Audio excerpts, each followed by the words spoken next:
Are you a real estate rookie afraid to get started? Well, we're going to talk today about the things you need to do in order to get started as a real estate investor. I know if you're watching this video, you want to be a real estate investor. Maybe you are a real estate investor of some form, but we're going to talk about what you need to get out of that rookie phase and get into the veteran status, right? You hear stories all the time of people saying, I went from 0 to 100 properties in 1 year. Well, that's not realistic for everybody. They don't tell you the really tough parts.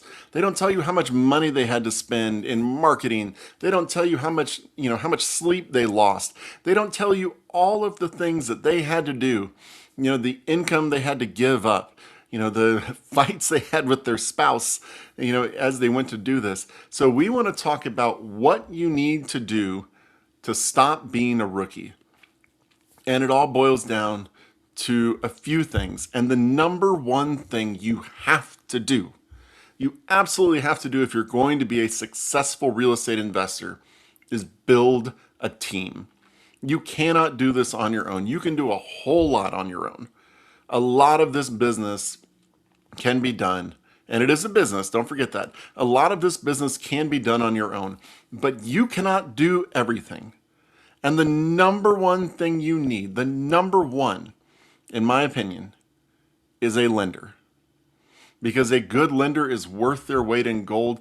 And you don't just need a lender, you need a lender for real estate investors. You want a lender who invests in real estate, and you want a lender who lends to real estate investors. I have a pretty funny story for you here. I was looking to buy a property about a year or two ago, and I was going to buy through a builder, and they said, oh, we've got this great deal for you. If you buy through our lender, we'll give you all these incentives. And I said, okay, I'll talk to him. So I got on the phone with the lender, and I was walking through some questions that I had. And I said, okay, I'm going to buy this property with a DSCR loan. What are your terms for DSCR loans? And I kid you not, this mortgage lender said to me, what is a DSCR loan? Now, if you're very new, if you're still a really real estate rookie, it stands for a debt service coverage ratio loan. It is based on how the property will perform, not how I perform, how I am as an individual. It is focused on the property. Now, I still have to have funds and all of that stuff, but it is basically stated about the property and not me. And so as soon as I heard that, I said, nope, we're done. You can offer me a lot of incentives, but I'm not working with you because you are not going to close this loan the way that I need to close this loan. And if it actually does happen, it's going to be 4 months from now, not the 20 days I know that my lender that I work with all the time can do.